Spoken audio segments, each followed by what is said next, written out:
Alina, this book is something else. Every she's saying that the things that that stand out to you, the things that you want to repeat, and all of these things into your life. Listen, everything I've Everything read so stands far. out.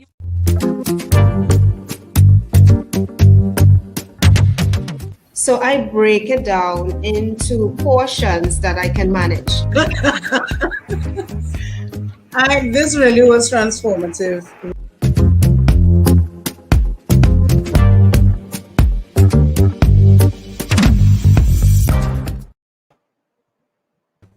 Good evening and welcome to Book Club Conversations. Welcome to all the achievers. Welcome to Shirley. It's awesome as always to have you back in virtual studio with us as we continue reading the book The Uncommon Achiever, written by Mike Murdock.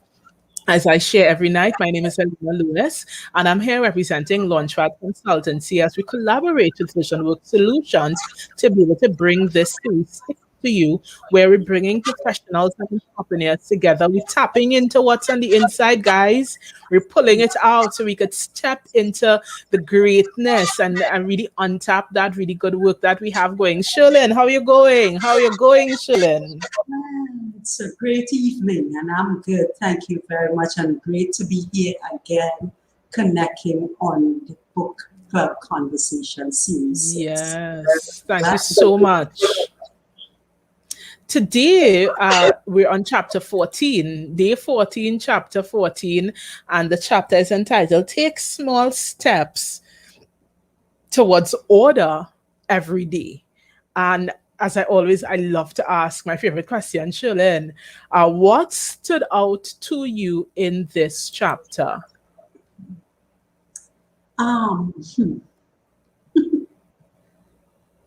Well, interestingly, what I got from it is that order makes you hear and see better.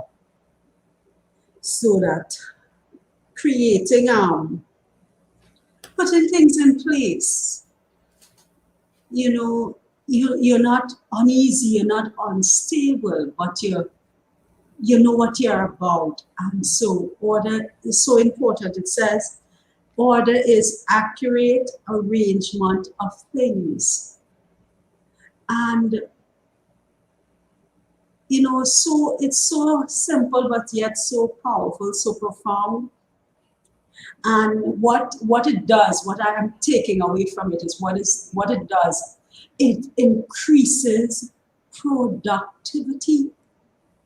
So when you look at, if you're not increasing, then you have to look at if what is happening there, if I'm all over the place, or if I know what I'm about. And I'm so glad for the fact that even taking small steps, small, tiny steps, making certain decisions, daily setting things in order, how the course of your day goes, is what will bring the results, which is productivity.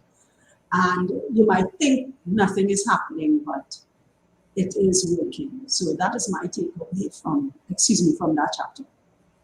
Yeah, definitely. One of the things I appreciated Mike Murdock for in chatting about it, while reading, my mind immediately went to all the people who talk about enjoying ordered chaos. And, along my professional journey, I've come across a lot of people who say they can't work in a clean office, they can't function in a neat place, they need to and they have a method to the madness. And while I do not question their experience in working with the considered organized chaos, we do have to recognize that the research shows us that where there is order, there truly is productivity.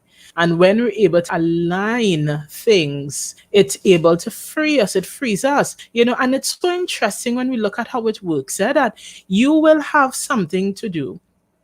And let's say your physical surroundings may be a bit messy or chaotic.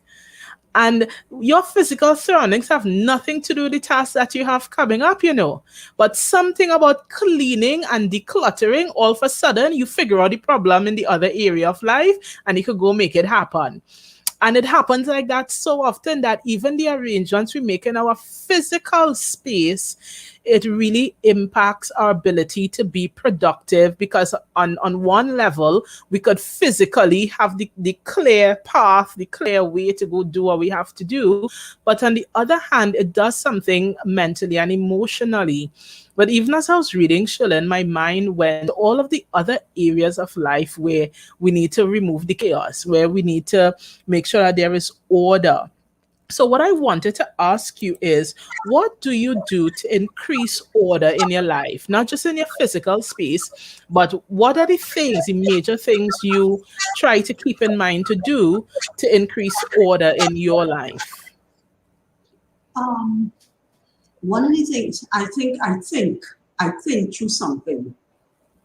So as I am thinking through what I have to do, I begin to put things in my mind, in departmentalize things. So I know I need to get this done, that done, and or I often would play it out as well. So thinking it through and playing it out is like a role play to know what I need or what I need to put in place. So for me, thinking is one of the things that I would use in terms of my planning.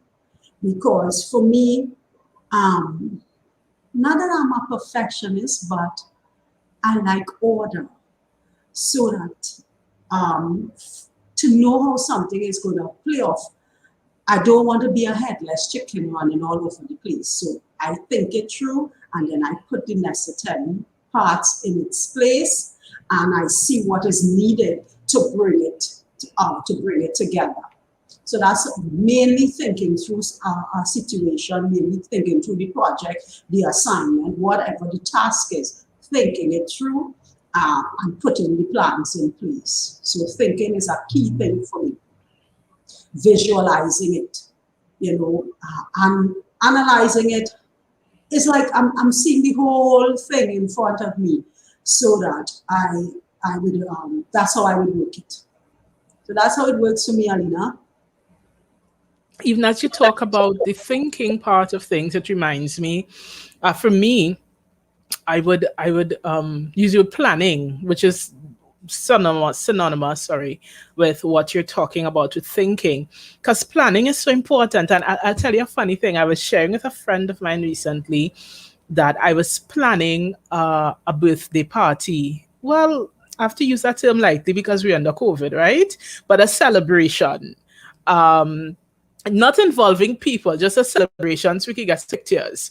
And I was planning it out for November, and my friend was like, "You planning a party from now?"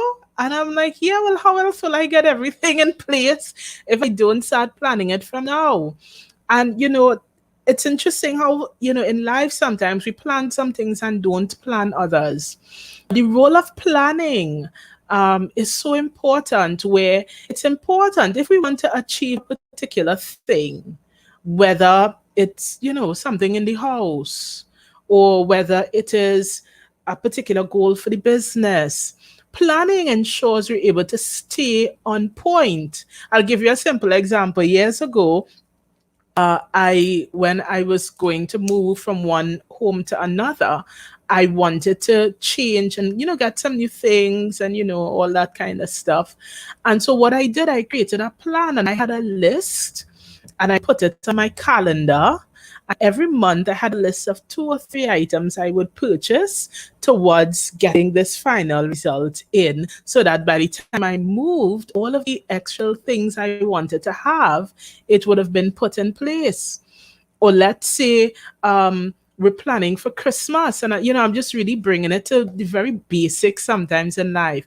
We're planning for Christmas, so from September, I am trying to, actually from now, I'm trying to think, what color curtains do I want to have? Or what do I want the house system like? Little things, because planning means that instead of me rushing around December trying to figure out and bustle with, and this was pre-COVID, and I don't even want to rush pre-COVID, it means that by the end of November, everything that I have to put in place is in place. December 1st, my Christmas tree is up. That's my tradition. December 1st, every year I put up my Christmas tree and I'm done. I'm done. And Christmas Eve, I do the traditional curtain change or whatever. But there's a planning that took place from as early as June. And the same applies to all the other areas of our lives. I know, Shalyn, it's like when we spoke about planning recently, I think on the second to last stream that you joined, we talked about the areas in life that we could plan. And all that is a reminder of where we could put order in our lives. We want to have order in our relationships where there is mutual respect and value and honoring taking place. We want to have order in our finances. We want to have a sense of order even in our spiritual life and how we honor the Lord. We want to have order in all of these, our career and our business. We want to have order, and taking time to sit and think, plan and write allows us to do that. I want to ask you, Shalyn, I know some people talk and say they're not techie. Are you techie? Do you incorporate technology into the order of your life? Well, I have found myself having to do that. But if I have to rate myself in terms of techie, I could probably say a 6 out of 10, because I've learned to get my way around the systems and using certain social media platforms and behind the scenes things. However, give me back the question again, please. Sorry, Are you one that you're intentional about using technology to help create order in your life? Yes. So yes. So I was getting there. Usually the thoughts are running so quickly. So I have to say, take one at a time. So so what happened is that Google had created this calendar on your phone. And so I utilized that consistently on a daily basis so that my pop-ups come. And sometimes, I remember last week Wednesday, I had a doctor's appointment and the pop-up came. It was coming through the day, but I was not taking note of it. So when was about 20 past the hour, just close to the time, I see, I have this doctor's appointment. I said, what is this? I am supposed to be by the doctor's office. And the doctor called me and I had my appointment over the phone. So that's how that was. But yes, I am using that Google Calendar and it is working for me because things was flashing. So yes to tech, yes to thank you, Lord, for Google Calendar. And, I really want to encourage people, even as a practical tip, sometimes I know there are people, they want to use technology to help them create order, but they just don't know how. They don't know what it have. They don't know what the options are. Shalyn mentioned Google. Hey, Google is a really good friend. So something as simple as going to do an online search, go to google.com and literally type in productivity apps. I encourage you, try it. It will transform your life. And even better, if it is you want to bring greater order in your life, in your business and your career, then you know what to do? Type productivity apps for business. If it is you want to figure out how to bring better order to your life as a parent, go to the Google and type productivity apps for parents. If you want to find out how you could be better with your finances and bring order, type productivity apps for finances. Listen, there is an app and a bit of technology for everything. And is it the final solution? Definitely not. But it's a starting point. It's one of the many tools and options that are out there to be able to bring order. So like Shalyn mentioned a moment ago, using her online calendar, it's not this huge thing, but guess what? For every time she uses the calendar to write down what she has going on, and she put that little 15-minute, 30-minute, 1 hour reminder, is one more thing she gets done. She gets done on time and she doesn't have to apologize to someone for forgetting. So that one little step of saying, let me use the calendar. Let me make sure I have the calendar app on my phone, on my tablet, whatever. It increases her ability to take that small step to bring in order to an area of her life. But I want to ask you as well, Shalyn, What about teams? A lot of people talk about the group and the tribe and the people, and how do you use teams? How do you operate with the people around you? Do you have a team that you engage or you keep in close contact with, whether it's an affiliation, an association, or otherwise, that's able to help you increase order in your life, whether through accountability or otherwise? Does the influence of people help in that regard? So it's twofold for me. So I'm a part of a community, the business community called Mastermind Leaders. So we have these ongoing training programs. That's one for your development, for the growth of the business. And you also have the personal mentorship as well. Outside of that, I also have, as a part of the organization, an operational planning committee, so that we plan, like at the 15th of November, we already have a set plan for what is going to be happening for 2022. So this is how I will plan, if it's a yearly or for a 5-year period. So in that, I have this team of people that, and then again, I have to take God's leading on it, because you might do something one year and you have to switch it up a bit for the next year. So the leading is very important. But the operational committee, we have certain things planned out. So persons have their assignments, they have their targets, they have their roles, their goals to achieve, the method and the system in place to do it. So because of how we meet and discuss within the operational committee, that's one of the things that we use. That's one of the things that when people are involved, a team is involved in terms of getting or executing a particular project, an event also. Because for me, again, Alina, planning is really, really important.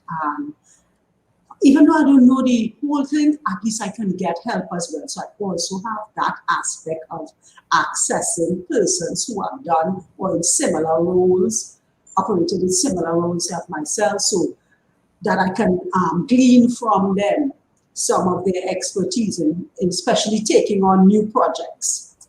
So that's how I see teams working for me or people working for me. Yeah. During the book, Shirley and Mike Murdock spoke about why sometimes disorder becomes a part of persons' lives. And, he gave a couple reasons. But one of the things I wanted to ask is, as we consider the many reasons why people end up having disorder as part of their personal life culture, how do you think people who find themselves in this position can overcome the disorder that they're experiencing? And I say that because, there's some people, they grow up learning disorder from maybe the way their parents or their family members handle situations and so on. So it's almost like, as we say in local parlance, it in here is what you know. So for people who find themselves always operating in a disorderly sort of way, they don't have order in the areas of their life, do you have any recommendations for what are some practical things people can do to be able to overcome this? Sure. I would say first to begin is be honest with yourself. Look at your surroundings and really and truly examine it. See what it says to you. Do you function well in your disorder? Because looking at your situation, you are in it, so you know more than anybody else. So I think the first thing would be to be honest with oneself, and if you feel that this can change, can I make a change in this area that can definitely benefit me? Because most times what we do at home, we take with us to the workplace, we take it to church, we take it wherever we go in, and it just comes out in different ways. So that if it is that you see something like that, and being around others, you would tend to pick up things, or you see something in someone that you say, I would like to, be like that. I would like to take up that type of a style. So that, again, examining yourself and seeing what can work for you. So that's the first thing, be honest with yourself. The next thing is, if you realize that, look, I can make this step, then begin to take the small steps, make some simple decisions, not trying to bite off all one time and just chop your hands in your head and say, no, this is not going to work for me, but take small steps, make small changes one at a time. Starting with, like Mike Murdock says, 20 minutes of your day, and see how much difference that can make for you by simply saying, at 6:05, this is what I'll do. At 6:20, this is what I'll do. And I would just get up every day. I just leave my bed anyhow, throw things, but you begin to put structure so that you can feel that sense of order. And again, starting with the small steps. From there, I believe talking with someone about it, sometimes we might be talking about one thing, and then in talking among counselors, there is wisdom. You discover, look, probably you need to make some adjustments here in the way you approach things, in the way how you have order to your day, so that in doing that, that can help as well. So I believe those 3 things are good things to take you on your way. And why not? It's not too late. We are only 14 days into the 31 days in July here. Tell a friend. Hello. Get in contact with the uncommon achiever and see how easy it is to be able to implement order in your day. And if you find yourself making excuses all the time, then you're probably not ready to make that change. But if you are ready to make that change, I believe that help is available, because from the time you say you want to do something, something happens around you. Things begin to change. And I believe that you can draw that help that is needed to help bring order to you, because if you really want to produce, if you want to really multiply or excel in what you're doing, and you really believe this is what you're doing, then it is worth giving that effort of making time to put some order to your day. Yes. The steps of a righteous man is ordered by the Lord. So allow the Lord to order your steps, and I'm telling you, you would not step into no potholes, but you will step over hurdles. So help is available. Yes, thank you so much. This was one of Mike Murdock's short and sweet chapters again. And, even as we close up this convo, this particular edition for chapter 14, I really want to remind persons, listen, sometimes it feels really difficult to step into something new, or it feels really difficult to step out of what you're accustomed doing. But as Shirley said, what's important is to recognize, hey, is this working for me? Is it serving the purpose? Am I able to achieve my goals? And if the answer is no, we do know that it's sometimes difficult. So then I really want to encourage you. Then consider counsel. Talk to someone, get help. Find someone who you see are practicing principles of efficiency, principles that is causing them to be productive and achieve their goals, and reach out. Don't be afraid. Reach out to them and say, hey, tell me, what is it that you're doing? I need to make things better. What advice can you give me? And take that counsel so that you could take action. So achievers, thank you once again for joining us for yet another stream as we chat about the chapters in the book, The Uncommon Achiever, as written by Mike Murdock. We're going to see you again tomorrow as we continue on with chapter 15. And until then, Shirley, thank you for joining me once again. And achievers, keep on pushing past. You're going to achieve that goal. Take care, everybody. Have a good night.